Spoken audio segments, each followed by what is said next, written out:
The day my stepmother called me a rat in my dad's marble foyer, I honestly thought my life was over. The wild twist is that in that exact moment on paper, I was technically a billionaire, the legal heir to everything my father had built, and I still felt like a stray someone forgot to kick out, you know what I mean. I had no idea that slap across my face would end up being the beginning of me finally taking my life back, instead of the end of it. My name is Tessa King. I grew up with one foot in my dad's world of glass towers and charity galas, and the other in a cramped apartment with my mom, where the rent was always a little late and nobody cared who he was.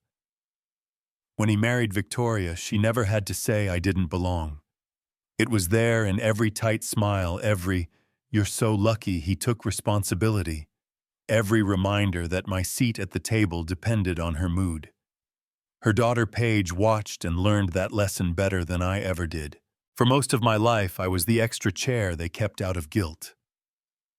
3 days before everything exploded, we sat in my father's study for the reading of his will, dark wood city skyline outside me, shaking in the corner chair, just hoping for enough to finish school and get my own place. Ms. Cho, his lawyer, opened the folder and said, "To my daughter, Tessa Elaine King, I leave my entire estate and controlling interest in Kingston Developments." And the room went so quiet I could hear my own pulse. Then she read, "To my wife, Victoria Ann King, I leave a one-time payment of $200,000. To her daughter Paige, I leave $75,000 in trust." And the air changed like a storm front had just rolled through the windows. I'd spent my whole life as the afterthought. Suddenly, I was the headline, the owner, the problem. When I looked at Victoria, she was smiling with her mouth and staring through me with her eyes, and in that second, I felt something in her shift. We left that study with a signed will saying everything was mine, and a stepmother who had just decided that reality was not going to stand. Fast forward to the foyer, marble glass, fresh flowers, that hotel lobby coldness rich houses always have. I had a small suitcase packed, because my genius plan was to get a hotel for a few days, let the lawyers handle it, stay out of her way until people could breathe again. I barely made it halfway to the door before I heard her heels and then her voice behind me. "Get out of my house, you ungrateful little rat." Except she slipped a word about my skin in there that I am not repeating here. The slap came before I could process anything. My cheek burned, my ears rang, and when my vision cleared, I saw Paige on the stairs, watching like she was trying to decide if this was entertainment or a warning. I said, "Victoria, I didn't ask for this. It's in the will. I don't want to fight." And even I could hear how small that sounded. She grabbed my arm so hard her nails broke the skin and hissed, "You think Leonard meant for his charity project to walk off with my life? I fed you. I clothed you. I let you live here and you steal from me." Like his company was a sweater I'd pulled from her closet. I told her she could have it, that I didn't need any of it, that I would leave, and she actually laughed. "Oh, Tessa, it's too late for that," she said, dragged me down the hallway, past the family photos she had already started replacing. My father's face disappearing one frame at a time. She shoved me into a guest room at the far end of the house, took my phone, snapped it in half like it was plastic, and said, "Welcome to your new life. No phone, no food, no friends, until you sign everything back." Then locked the door from the outside. Day one, I pounded and screamed and told myself there were laws and cameras and neighbors, that this couldn't be real. Day two, my stomach hurt, my head spun, and I started thinking maybe I should just sign and crawl out of there alive and broke, rather than not get out at all.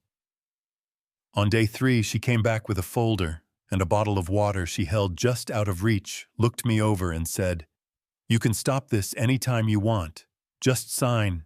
Like we were negotiating a cable bill. I whispered, "I'm not signing." And she grabbed my hair, yanked my head back until my eyes watered, muttered, Your mother should have left you where she found you, and kicked me in the ribs when I fell. I wish I could tell you I was brave, but the truth is, I stayed on that carpet shaking and thinking maybe this is how it ends for me in a house full of art on the floor like trash. The next morning, the door opened quietly, and it was Paige, not Victoria, with a bottle of water and a granola bar. She dropped them on the floor like she was feeding a stray and said, "You don't belong here," and my stupid heart thought for half a second that she meant the prison. Thought she was seeing me for real, then she added, "You never did," and walked away, and that hurt in a whole different way. By day 5, I was hovering on the edge of blacking out, when I heard a crash from the front of the house, heavy footsteps pounding down the hall, Victoria shouting, "Who the hell do you think you are?" Something breaking, and then my door rattling so hard the frame shook. It flew open, and there he was, a man in a rain-soaked gray suit, tall, furious eyes burning like he'd been angry a long time before he ever got there.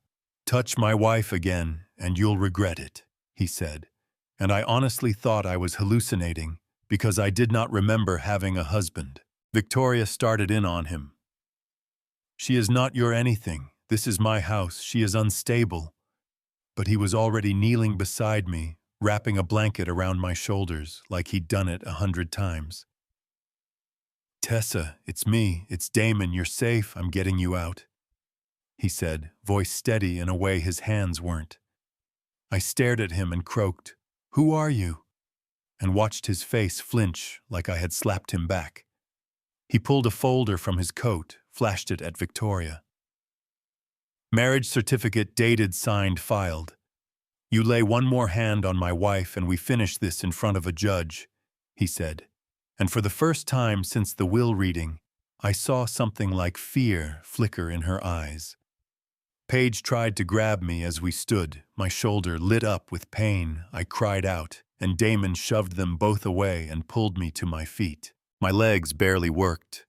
My head spun, but my hand found his, and I told myself, "Just give this one more hour, don't give up yet."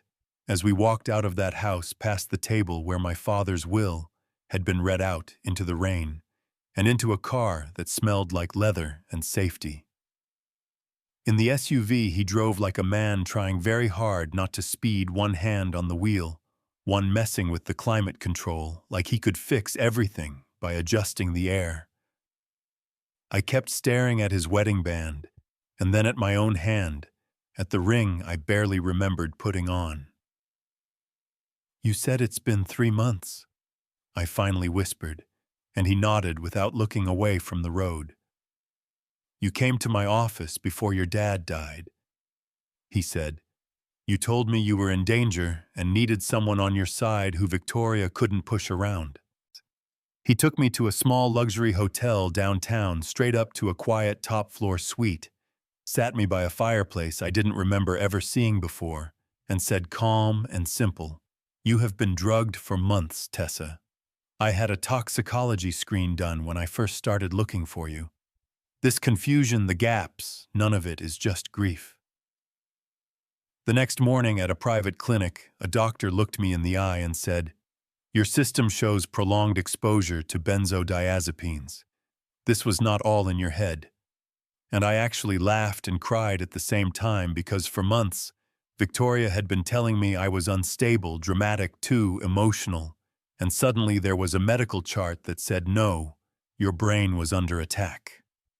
Back at the hotel, Damon spread papers across the table like we were about to pitch a startup. "This is what you brought me before you disappeared," he said. Inside one envelope was a toxicology report on my father's medication, a tiny USB drive, and a note in my handwriting. "Damon, if they find out I'm dead. My dad isn't sick, he's being poisoned. I think Victoria is involved. I need legal protection. I can't go to the police yet. Please help me, I can pay. I just need to be safe. Tessa." Reading my own words felt like watching a movie of myself and suddenly remembering I had been in every scene. We plugged in the USB and my father's study appeared on screen from some camera I had hidden. Victoria bringing him tea, forensic notes later showing sedatives on the rim of the cup. Paige rifling through his briefcase, taking photos of legal documents. And then me at 3 in the morning whispering to the camera, "If anything happens to me, if I disappear, Victoria and Paige did it. This house isn't safe. I'm leaving," before tucking that same drive into my bag. Seeing that version of me scared but clear was the moment I stopped wondering if I had imagined everything. I told Damon I don't just want them punished quietly. I want people to see what they did. And he said, then we take this where she can't control the story. That is how I ended up under studio lights across from an investigative journalist telling the world that my father's widow had been drugging both of us while trying to steal his legacy. I talked about missing days, about being locked in a room, until I signed about being told I was crazy every time I asked what was really going on. When she asked, "If Victoria is watching this, what would you say?" I looked straight into the camera and said, "You tried to erase me and you failed." And yeah, my hands were shaking under the table, but my voice did not crack.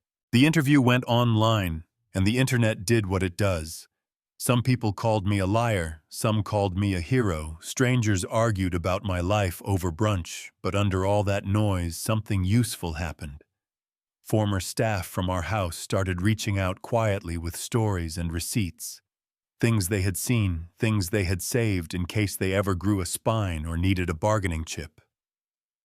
Damon moved me to a farmhouse outside the city, while his security team dug deeper, and that is where we found Dolores, the housekeeper, who had retired right before my dad died. She was in a small retirement home feeding birds when we walked up. She grabbed my hands and said, "I prayed you were alive." And then she pulled a tiny flash drive from a pocket sewn into her purse, a backup of the hallway cameras. On it, you could see Victoria locking my door from the outside, Paige shoving me on the stairs and laughing it off, my dad arguing with Victoria about leaving the company to me, his voice tired but clear, her voice calm and cold as she said, "Then I'll handle it." Between that footage, the lab reports my note, and a handwritten will my father's old paralegal had tucked away when Victoria tried to replace it. The district attorney finally had enough to open a case. And just when I thought I knew what to expect from everyone in this story, Paige showed up at our safe apartment one morning alone. No lawyer, no pearls, just a navy coat and shaking hands. She sat at our table and said, "I'm not here to ask you to forgive me. I just can't keep pretending anymore." And for once I believed her. She told us Victoria was trying to pay a doctor to say I'd been mentally unstable when the new will was signed, planning to have me declared unfit so the estate would bounce back. Then she pulled out a small recorder and a thick little ledger. On the recording you could hear Victoria say, "Let the world believe she's crazy. I made that girl. I can unmake her too." Then calmly discuss bribing a doctor, a forger, a PR firm. The ledger backed it all up with dates and amounts. That combination of confession and paperwork turned our story from a mess into a prosecution. Months later, sitting in a courtroom, while the district attorney laid everything out in front of a jury, it felt like watching someone else's life. Victoria sat at the defense table in a cream suit and pearls, like she was hosting a charity lunch, but her hands shook when she tried to pick up her pen. Paige testified, admitted what she had done, didn't ask for sympathy, just told the truth. When it was my turn, I looked at the jury and said, "My name is Tessa King. I'm the biological daughter of Leonard King, and for 2 years I've been fighting the woman he married for the right to exist as his heir and as a sane person. And when the defense tried to make my marriage to Damon the scandal, I said, when somebody is actively trying to erase your reality, sometimes tying yourself to someone more powerful is survival, not strategy. Yeah, that happened. When the foreperson finally stood up and read guilty on all counts, it wasn't fireworks. It was this long, shaky breath leaving my body like my bones finally accepted that I hadn't made any of it up. Victoria went to prison. My dad's real will was honored. The company came under my control. And the house came back to me too. Walking into that foyer with the real key my dad had hidden felt like stepping back into a nightmare and a childhood memory at the same time. Damon told me I could sell it and never look back. And part of me wanted to. But another part of me thought, she does not get the last word on this place. So we stripped it down, painted over. The cold gray took down her portraits, put up photos of my dad in jeans and a hoodie, laughing in the kitchen, turned his study into a real library, and the King Estate became Beacon House, a transitional home for women, leaving abusive or coercive situations, a place where nobody gets locked in a room for refusing to sign papers. The first day, the new residents walked in with backpacks and trash bags and babies on their hips. I stood in that same marble foyer where I'd been slapped and thought this is what my father would have wanted his money to do. Now some nights I sit on the back patio listening to dishes, clinking, kids running in hallways that used to echo with my stepmother's voice, and I think about how close I came to believing I really was just an ungrateful rat. And that is why I'm telling you this, not for pity, but because I know there are people watching who have been told their memory is wrong, that their pain is exaggerated, that their reality doesn't count because someone richer, louder, or more polished says so.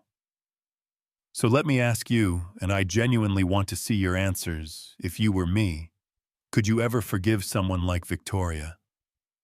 Do you think someone like Paige, who helped hurt me and then helped expose it, deserves a second chance, or is that just guilt trying to call itself growth? Have you ever seen power try to erase somebody else's story and almost get away with it? Tell me what justice looks like to you. Tell me if you think I went too far, not far enough, or did exactly what I had to do. Hit. Like if this hit anything in your chest, share it with someone who needs to hear they're not crazy. And if you want more messy, honest stories about family money and control colliding, stick around, because this conversation is just getting started.